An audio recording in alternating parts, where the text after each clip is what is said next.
gentlemen, brothers and sisters, children of all ages, we're gonna get started in just a few minutes. I gotta get myself some ice water. It is not particularly hot. However, I have in fact been working all day long in the heat and humidity.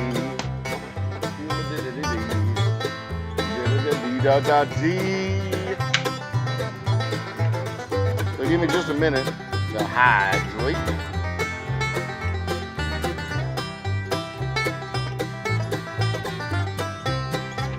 And I did take an extended lunch break because I needed to take a nap. So there's that.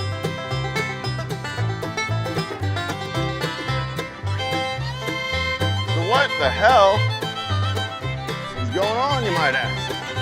Well, that's a great question, and I'm happy to tell you.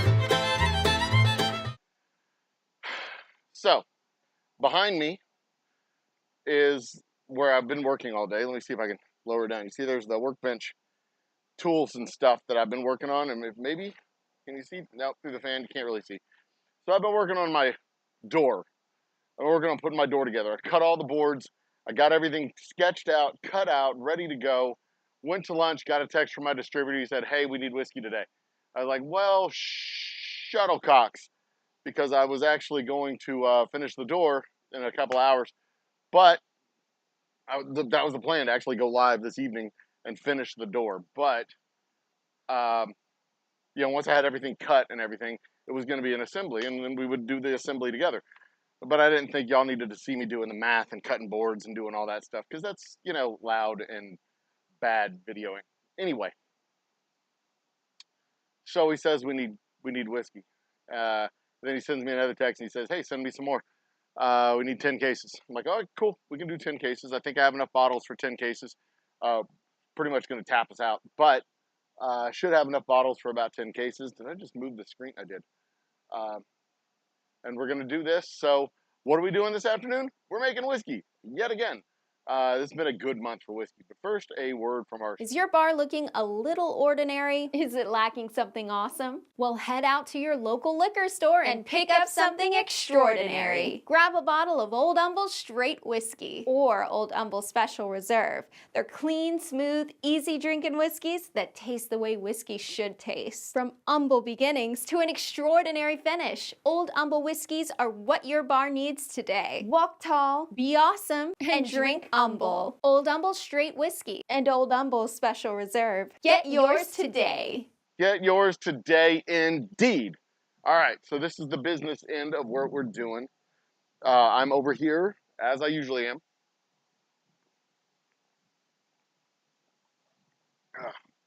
Drinking the good water. Not the water of life, just plain old water, which is good. And good for you, I'll add.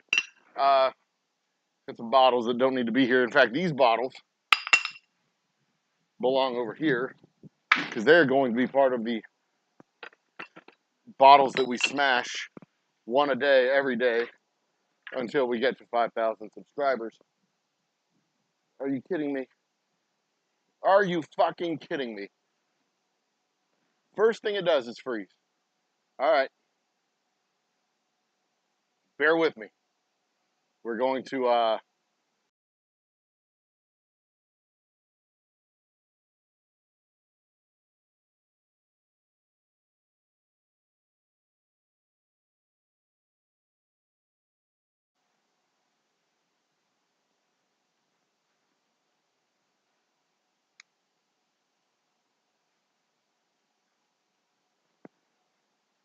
give us the camera, please.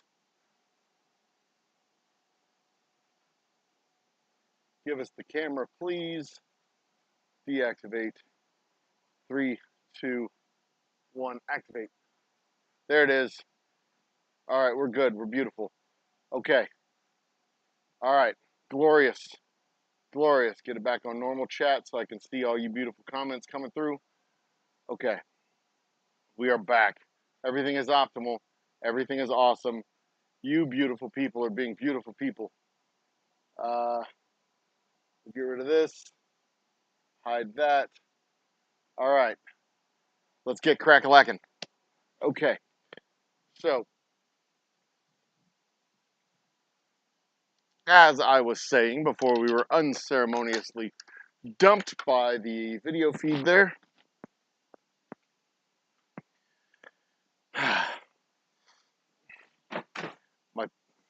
I'm running low on bottles. We are going to, this order is going to take us dangerously low on bottles. I've got,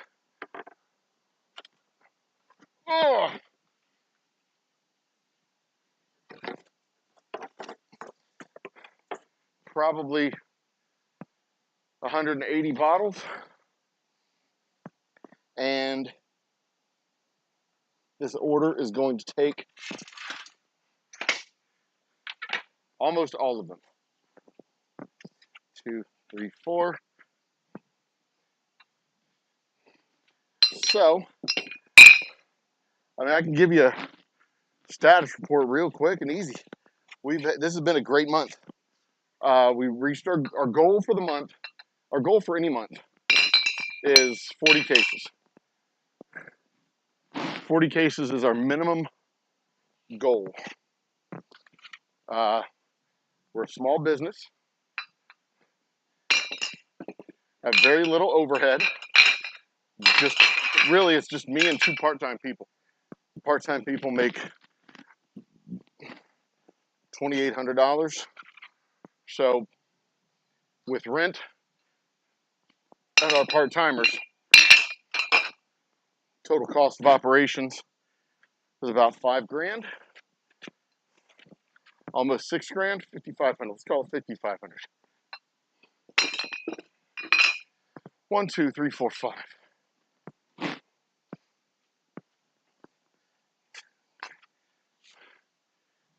5 cases is 60 bottles. So I need 10 rows and 6 files here. 3, 4, 4, 5. That's 6 down, 10 across. So anyway, monthly cost of operations is about $5,500. Is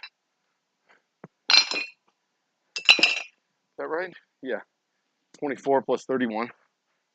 And that's just basically paying rent and my sales guys. And then we got to have enough put back to buy more stuff. So that's another couple $1,000 a month. Our average case is about 210 bucks. So everything together, if we sell 40 cases a month, we're making enough to pay everybody and put some stuff back to buy supplies, cover cost of goods sold. We sell 60 cases a month, then I can pay myself. We don't have to come out of savings. I don't have to come out of savings to maintain operations and buy, do supplies and stuff. So our baseline to keep everything sustained and sustainable is 40 cases. That keeps everything sustained through roughly the end of the year. But we need to be up around 60 in order to keep our doors open next year. And then anything after 60 is gravy money. We're not into fuck you money yet. Did the camera freeze again? No, it did not. Good, okay. All right. So just looking at where we're at here. Okay, I'm going to be working here, moving things to here, so y'all will be able to see everything that's going on as I'm operating here. So we're in good shape. All right. And tomorrow, I guess, tomorrow morning or maybe late tonight, I'll finish that door.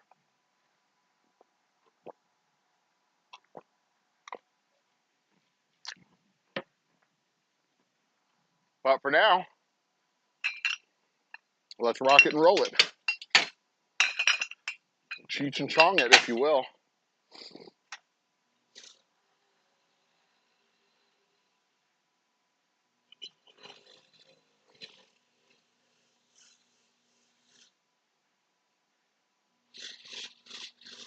All right. So our first batch we're doing, he asked for 5 cases of straight whiskey, and then it'll be 5 cases of special reserve. The special reserve is over there in that container. Straight whiskey's in this container. So for those of you who have watched me do this before, you know that the first 4 bottles are the bottles where we get the air bubbles. I usually dump those back into the barrel. Thank you. I usually dump those back into the barrel and then proceed with reckless abandon after the deposit back into the barrel happens. Oops.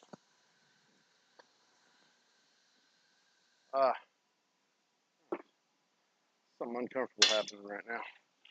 I may have to run to the restroom for a moment, but don't mind me. The show must go on.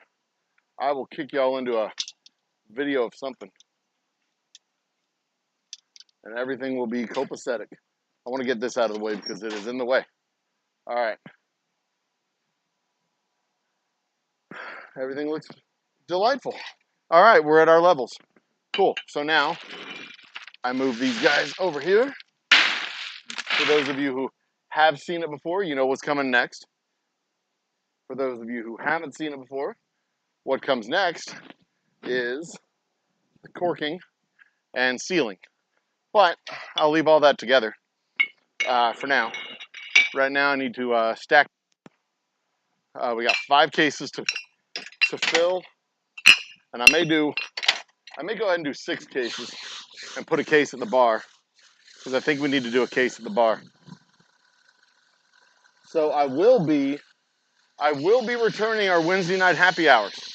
The first Wednesday night happy hour is already queued up. Genius hacks for overcoming procrastination. The next happy hour I do will likely be, and this is actually a result of last time I was doing a day in the life when we were talking. I made the commentary that, because Dustin, Top Shelf Dustin, was talking with us, and I have a bet with Dustin that the former guy will not be on the ballot, won't even be on the ballot in November,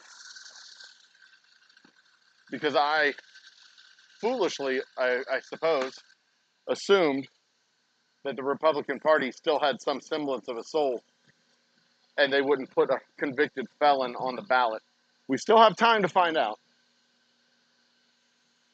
We still have time to find out if they still have any sense left in their brains, because they've got the convention.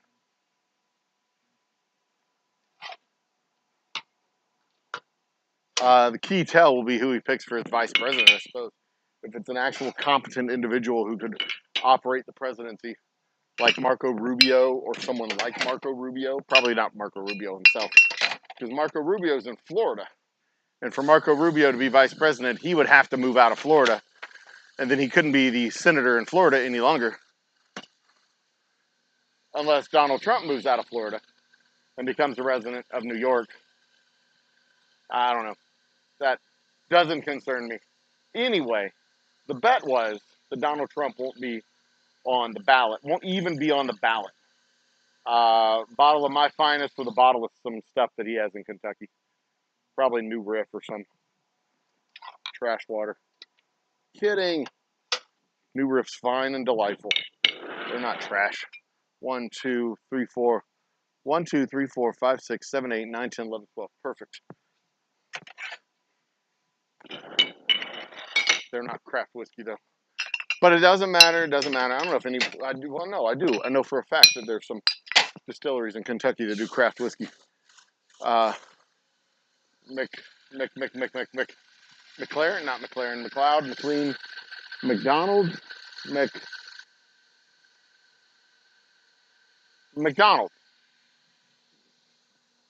McDonald Distillery in Louisville. It's a nice little craft distillery. Irish style bourbon is what they do. Triple pot distilled bourbon. Anyway, I was talking about how I don't even know what his agenda would be for 2024 because, you know, we don't really have policy coming out of the Republican Party anymore. It's just whatever Trump wants. But then I was reminded by my lovely wife, shout out to my lovely wife, who is not watching, but is lovely all the same. Love you, baby. There's that whole Project 2025 thing.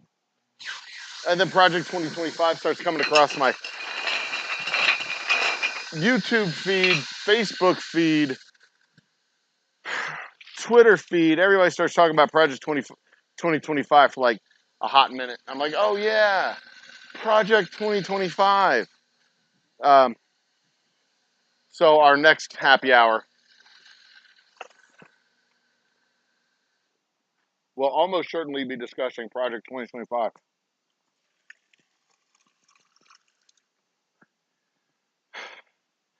But it is a thick, thick, thick read. It is 900 pages. All Heritage Foundation stuff. Grievances. Just, I mean, and it's not like long-standing, from what I've read so far, it's not like long-standing policy issues that they want to get into the public space. This is like 2020 stolen election policy stuff. I mean, leaning hard into the stolen election nonsense, leaning hard into the grievance politics, leaning hard into the abortion.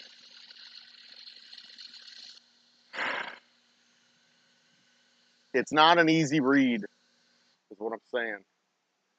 It's thick.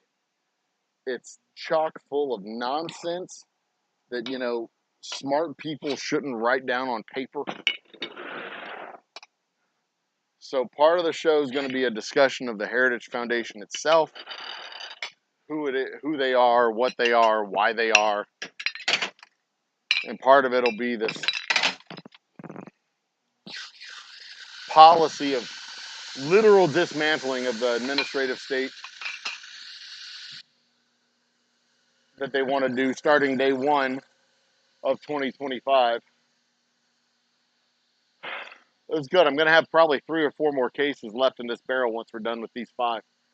This will be good. They're going to want another 5 next week anyway.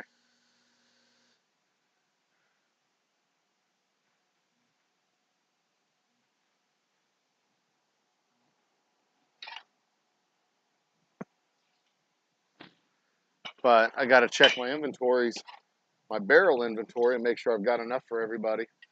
Because they're going to want some. I've got another order that needs to go out the door, and a different order that needs to go out the door. Whew. Lord. Do I have another barrel of straight whiskey back here? Yeah, I've got another barrel of straight whiskey, and a barrel of special reserve, and a barrel of rye. So I've got another 45 cases worth of product in barrels, at least, to get us through the beginning of next month. But I also need bottles, because as y'all can see on the other side of this table, I don't have any bottles. I should have a pallet that's this high. So that's good. This is a great place to be right now. I'm going to need to order another batch of product for finishing next month, which is July. I'm going to order an extra. Oh Lord, this is good. This is what I signed up for. I signed up to be running a business that is actually working, being successful. We are hitting our stride now of, we're not done. I was talking to my wife. I'm happy of where we're at and the progress that we made. Because this time last year, we weren't making deliveries at all. This time last year, we were in the process of switching over our distributor. Our previous distributor had screwed us. Our new distributor was in the process of screwing us. I went through a period last year of 4 months where we didn't make a delivery. Our main retailer wasn't ordering anything. I was starving. The company was starving. I was in damn near full on panic mode. Damn near full on panic. I was working a part-time job 4 days a week because I couldn't afford to go out and do sales, and nobody had product anyway. This time last year, we were preparing to shut down for the summer, and I wasn't going to be losing out on any productivity because there wasn't any productivity to be losing out on. That's how bad things were last summer. But this summer, I'm trying to figure out how to work in production, how to balance production and sales and construction all at the same time. But like I said, you can see I still got sawdust all over me. I've been ripping boards. That's a term that I learned recently. When you take the board and cut it in half. I've been chopping boards. That's what happens when you go vertical across the grains. You chop it. Ripping is when you feed it through the machine this way. Chopping is when you cut it off this way. I learned carpentry terms. And I should know this because I built the whole room. But I got very excited about the door because I did my final sketch last night. Like, this is the door. This is how it's going to work. So I know exactly how it's coming together. And it came together today perfectly. Perfectly. Oh, y'all are gonna love it when I do the final assembly. Y'all get to see the construction. Y'all see the design. It's just, you're gonna love it. You're gonna love it as much as I do, and I absolutely love it. It's gonna be square. It'll have 4 right angles, true quadrilateral.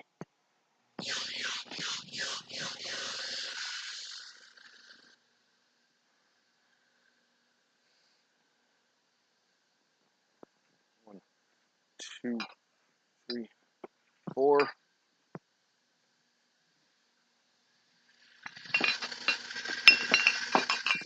This is the last case that I'm going to send into the tasting room.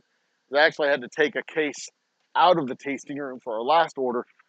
I was saying my goal for the month is 40 cases. My first goal for the month is 40 cases. My second goal for the month is 60 cases. And as of right now, we're at 41.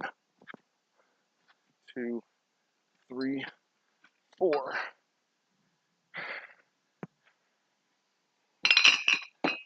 If I was a prick, once I hit the 40 case mark, I'd stop.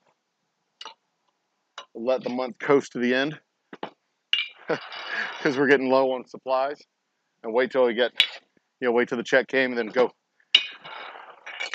make a run to the border and get the bottles that we need. But I'm not. I'm the kind of guy that runs to the finish line for a 12. I run up the mountain and over the top. I run all the way to the finish line. I'll take rest along the way. I got to get my breathers in because I'm not as young as I used to be. But cheers to chat. Cheers to you 2 people out there lurking and not in chat. 3 people lurking and not in chat. I saw Jigs. I saw Longshanks. Longshanks is actually an old friend of mine from college. I don't count him as a person. I mean, he's a person, obviously, but he is like literally almost always just in the background. Very rarely is he actively moderating and actively doing anything. He's just a dude watching another dude make a stupid show. Speaking of watching people make stupid shows, mad props to our new subscribers. We're at 3,900 and I think 5 subscribers to the channel. Thank you all for following us. If you're new, if you're one of those almost 1,400 new subscribers, thank you for joining us since the beginning of the year. Thank you for joining us. I think it might be 1,200 since the beginning of the year. We have matched through today. We have matched our 12-month new subscriber total from last year. How about that? In just under 6 months, we've matched last year's 12-month total. I'm humbled, blessed, appreciative. Oh, look. I had dropped the bottle in one of my earlier bottling runs. That's a bonus bottle.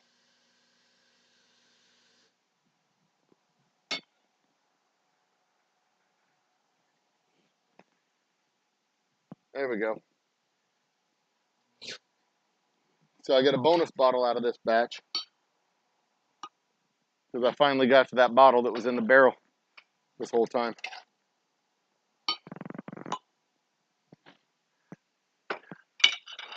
See, when the barrel's full, you can't get to the bottom of the barrel because there's too much alcohol in there. You'll drown.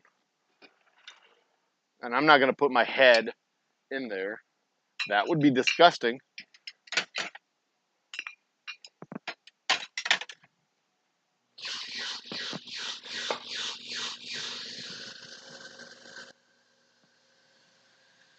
So I had to wait for the level to get down low enough that I could pull the bottle out.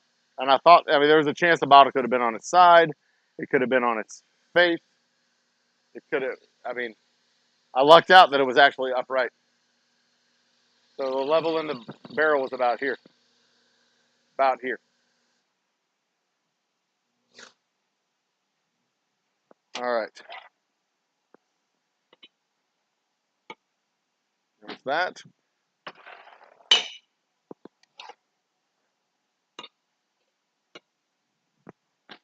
There's that.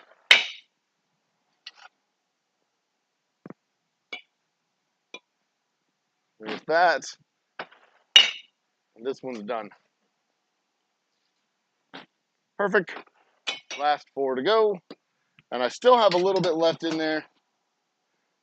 But I don't want to risk it because I don't want to run out of bottles for the order of special reserve.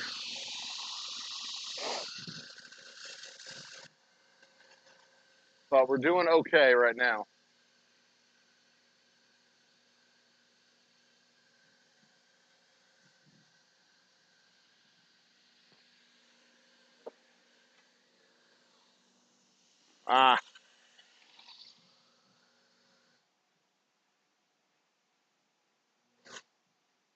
I jostled it and made some bubbles happen. It'll be all right though.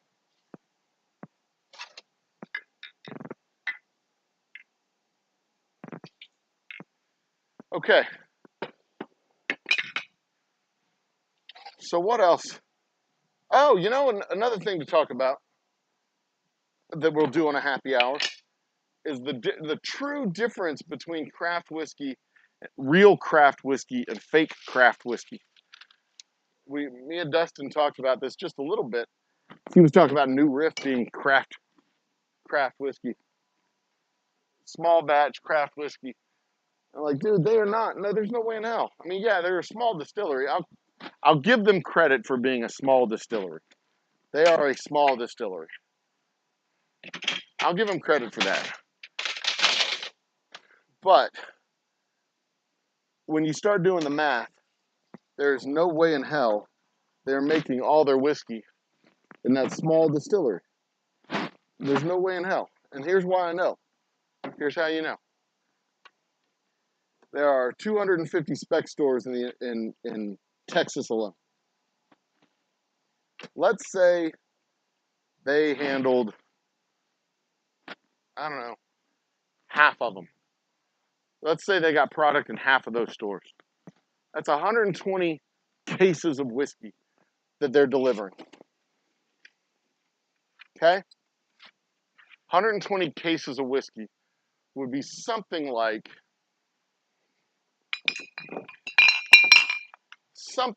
10 barrels of bourbon. Okay? Something like. Not quite 10. That's a lie. It'd be more like 7. 7 barrels of whiskey. Okay? And a barrel of whiskey, you know, it's 3 feet tall, 3.5 feet tall by 2.5 feet wide. 3 feet, almost 3 feet wide.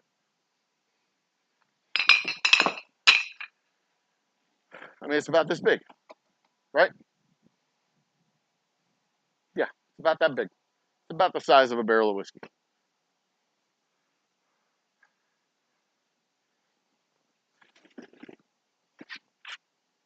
And let's say they're in all 50 states and they've got 120 stores, at least 120 stores in all 50 states.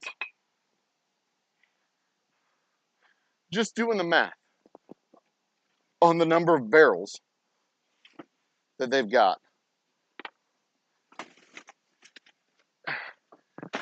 That's not a small operation. You know what I mean? That's a big operation.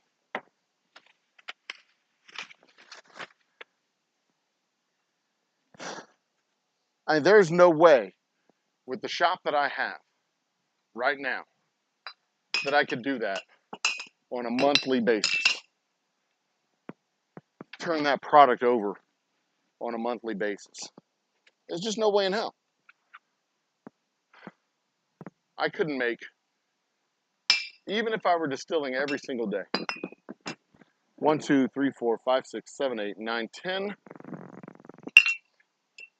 I do not need to make an extra case of Special Reserve. I don't think I do. Hold on, let me go check my tasting room real quick. I don't think I need an extra case in here of the Special Reserve. I believe, yeah, we got plenty of Special Reserve. I needed the extra case of straight whiskey.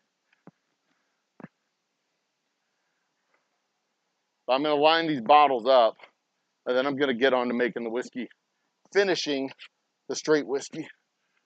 But I want to have these lined up so I don't have to do it later.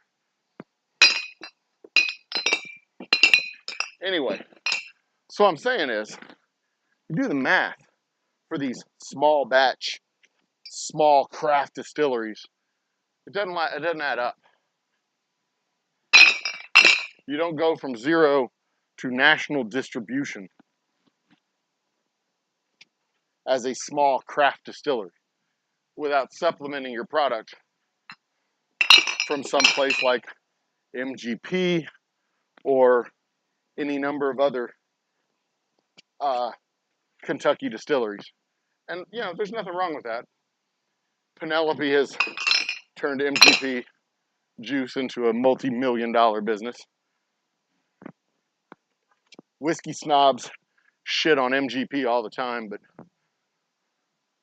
the truth is whiskey snobs love MGP whiskey.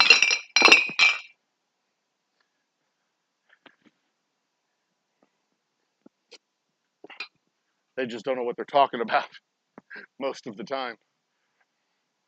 Yes, I did say whiskey snobs don't know what they're talking about most of the time, because I firmly believe that whiskey snobs do not know what they're talking about most of the time. I talk to whiskey snobs a lot. And more often than not, they are more full of crap than a cow with no asshole and 2 mouths. What is that? A 2-headed cow with no ass. Yeah, that's it. More full of shit than a 2-headed cow with no asshole. All right. That's next. But first.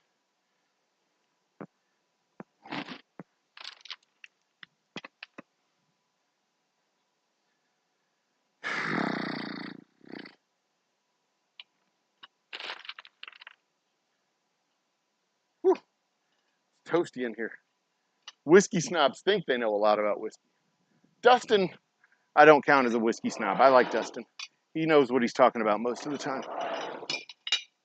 I'm talking about the label chaser boys, the Willet bros. They're looking for a magic label, and you try to get their attention because they think they're getting a magic label, and you're just like, dude, you can get a real craft whiskey right here, man. You can get a real one. They're like, no, I want to spend $140 for this one. I can charge you $140 for this one if you want, you bozo. But I did get a couple of those Willet bros to buy a bottle of my bourbon each. They were very proud that they were on the allocated list for whatever trash was being allocated this last month. I think there was one dude who walked out with the Blantons, another dude, and a bunch of dudes were walking out with E.H. Taylor. So I think it might have been the Taylor release that they were getting their little pee-pees hard over. And I don't really have any problem with it. My problem, if I were to have a problem, is that these dude bros line up for these magic bottle releases that are really factory whiskey. It may be in a different part of the rick house or whatever, but it's Buffalo Trace whiskey. I mean, let's be honest. It's Buffalo Trace. It's some big factory, and that's all it is. But it's either cast strength, quote unquote, limited release of only 150,000 bottles or whatever. Like, that's a shit ton of whiskey, man. I don't think I've done 150,000 bottles ever. My bottles come in 1,100 bottles to a pallet. I'm pretty sure I haven't ordered 100 pallets. In the lifetime of my distillery. We've been around since 2012.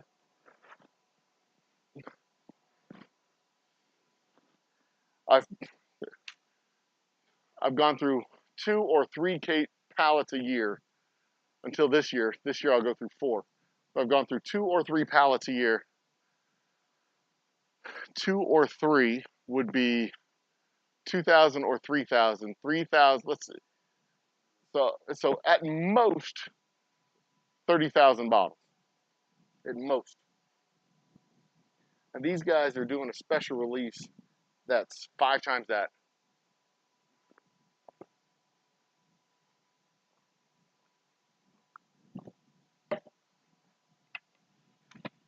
A rare, special release, limited edition bottle that's 5 times the production that I've had the entire life of my company.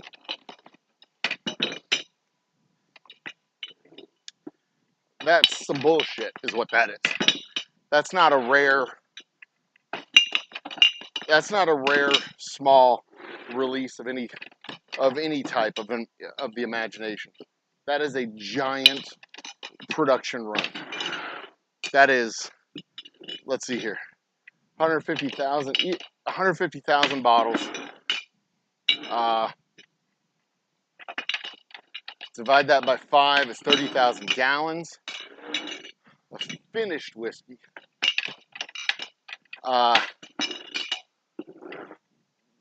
Multiply it by 3/4, or divide it by 3/4, and then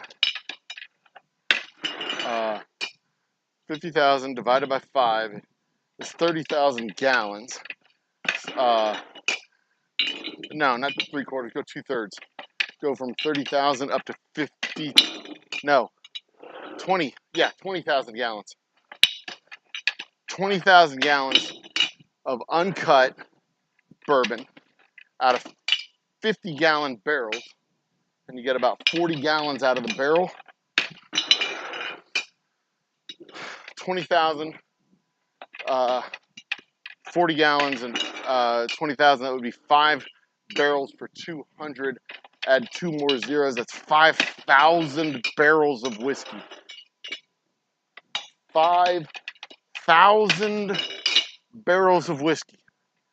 And if 4 of them make up a pallet, that would be 125, 1,250 pallets. 1,250 pallets if it's all just laid down on the floor. And a pallet is 4 feet by, let's say 4 feet by 3 feet. 3 feet wide by 4 feet long, roughly. So that's 12, might be closer to 4 by 4, which would be 16. 1,250 times 16 would be 16,000 plus a quarter of that, 20,000 square feet. 20,000 square feet is roughly half an acre of floor space if it's just on the floor. But if they stack it up, you know, obviously you could have that or quarter it in the rick house. But 20,000 square feet, which is half an acre, is about half a football field. If you want to start like, because a football field's about an acre. So if you want to visualize how big that is as far as a footprint goes, picture about, start with half a football field, but you know, they stack these up 2 or 3 layers high. So you could probably picture a basketball court sized warehouse. A warehouse the size of your high school's gymnasium, full of whiskey. And that's what they're trying to tell you is some small batch, craft, limited release.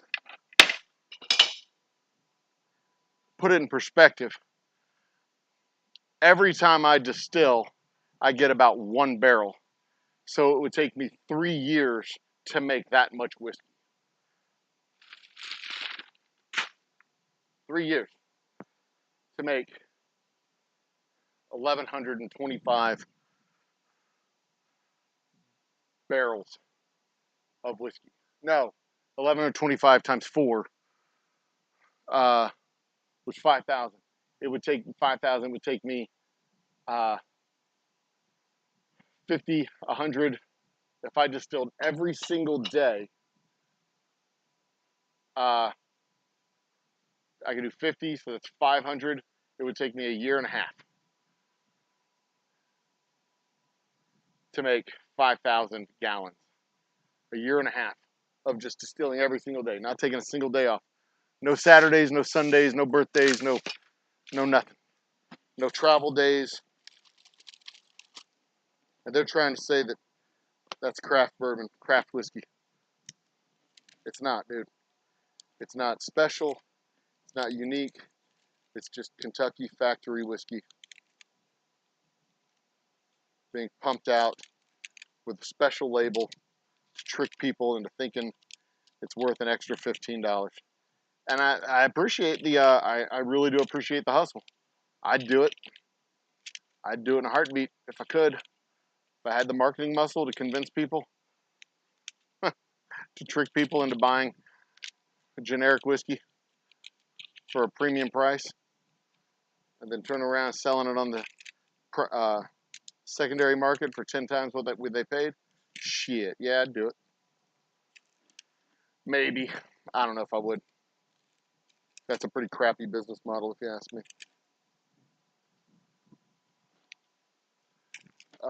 We have audio still? I just want to make sure. Yeah, okay. Make sure, because I'm not looking on at the text side. I'm just looking at the output video, the YouTube feed rather, as I watch. and lurk for comments. What day is today? Today's Tuesday, right? Tuesday the 18th. Tomorrow, I believe, is the... No, today's the 19th, right? Today's the 18th. Cool.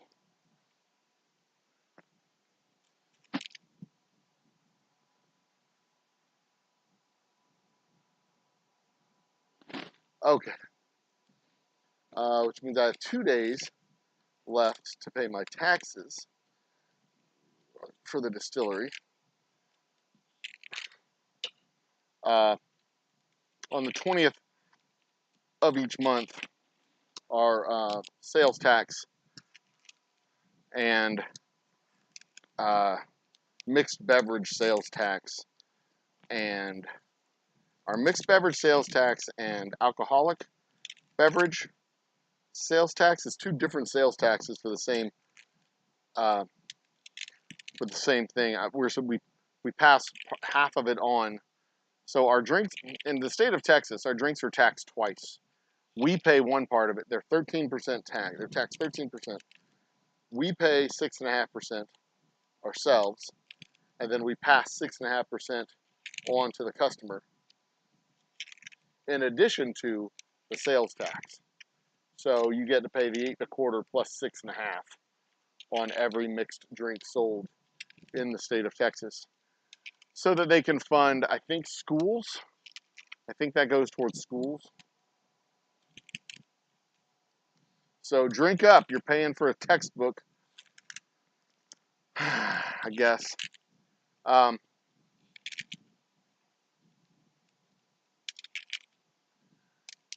on the 20th of each month, we have to pay our portion and the portion we took in from customers.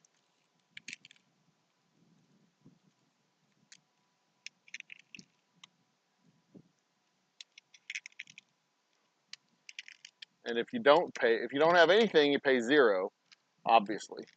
But if you're late, you pay a $50 fine. And if you're early, you get like a 2% discount. But if you don't owe anything, you obviously don't get a discount because you can't discount off of 0. So for 3 years, when we didn't have a tasting room at all, not 3 years, for 10 years, we didn't have a tasting room at all. I just had to file a $0 form. Ugh.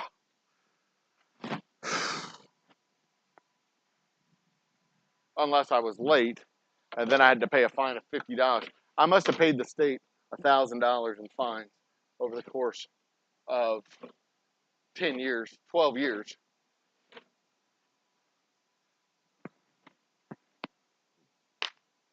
Because, it's 2 separate reports, and if you're late on both of them, it's $100 each month.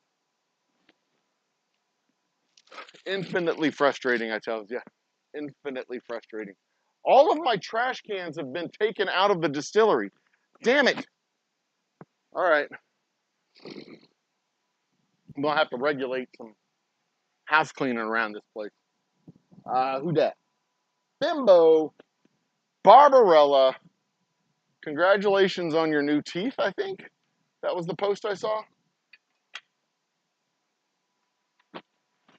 You live a wild life. I can't keep up with you, Barbarella.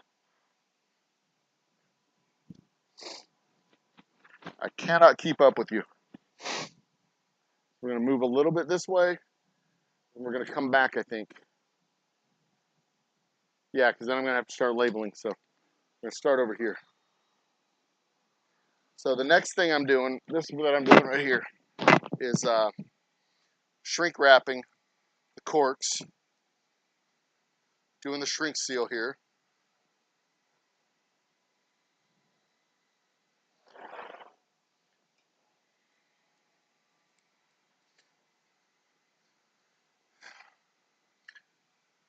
Oh, and on an upcoming happy hour, we're going to do the Black Cat Ridge giveaway. I'm not sure that probably won't be the the Project 2025 show. and I'm debating whether or not I want to do a Project 2025 show, because that is a horrifying document. 900 pages of grievance, anger, terrified, scare tactic, just nonsensical. In some cases, it's just like it's in some cases it's just solutions based on pure fiction and not concerned about the problems that the solutions are going to cause. But it's definitely a response, uh, a response to the failures of 2016 and 2020. But anyway, I don't know if I'm debating whether or not I even want to do a show to talk about the topic, because it's not. I want the happy hour to be topics that you can just like hit up a stranger with at a bar. You know, why the 90s? What decade was the best decade for music, and why was it the 1990s? Um, how we know giants don't exist, um, and never did exist. Um, how to survive a nuclear apocalypse. You won't. Don't plan to. Then you won't be disappointed when you don't, because you probably will die. Especially if you're over 20.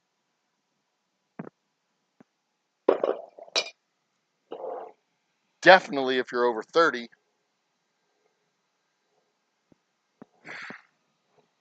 Your odds just keep going down with each additional decade you've lived.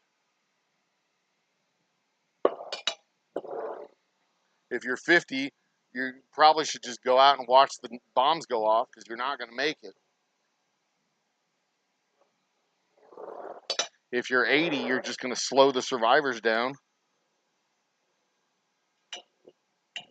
You know what I mean?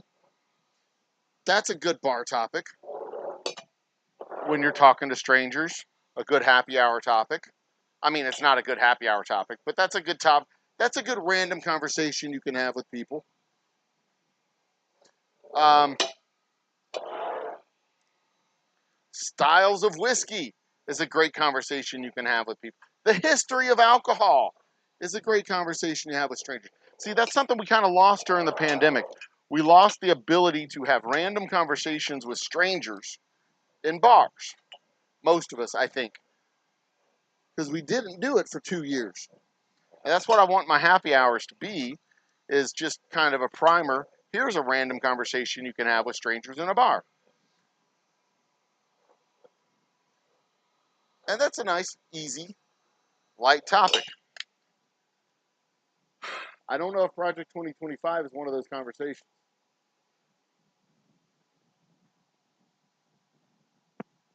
Consider myself lucky that I can't follow. Are robots really stealing our luggage from airports? There you go. Is AI really bad? Really good? What is AI anyway? Is our is AI really leading to our doom? Is your TV really listening to you? Or is it just bias? Topical bias. You just bought yourself a Mustang, so now you're noticing all the Mustangs on the road. You know? I don't think your TV's actually listening to you. I just think you weren't paying attention.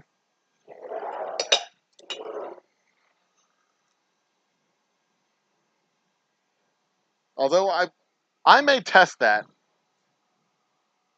because the Project 2025 stuff, it was curious because I hadn't seen a lot talking about Project 2025. And then I mentioned that, I'm concerned about the agenda, because I don't really think he has an agenda. I just think he wants to hollow out the administrative state. And then I mentioned that to my wife, and my wife said, "What about that Project 2025 stuff that Joseph was talking about?" I'm like, "Oh yeah, Project 2025. I almost completely forgot about that unhinged craziness." And then I'll be damned if that wasn't like my entire 3 different social media feeds